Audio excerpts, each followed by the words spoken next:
ছেলের বিয়ে হয়ে গেলে ছেলে আর নিজের থাকে না, বউয়ের হয়ে যায়। কিন্তু মেয়ের বিয়ে হয়ে গেলেও মেয়ে কোনোদিন পর হয় না। এই কথাটা অনেকেই বলেন, কিন্তু একটু ভেবে বলুন তো কথাটা কি ঠিক? আসলে কি জানেন, আপনি যদি মেয়েকে কিছু দেন তাহলে আপনি মেয়ের কাছ থেকে রিটার্ন কিছু চান না বা আশা করেন না।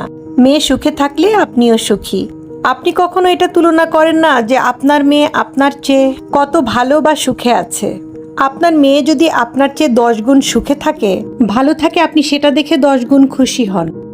আপনার মেয়ের জীবনে সমস্যা আসলেই সেটাকে নিজের সমস্যা মনে করেন।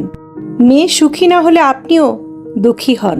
সামর্থ্যের বাইরে গিয়েও মেয়েকে জামাইকে সাহায্য করেন, বিপদে পাশে দাঁড়ান।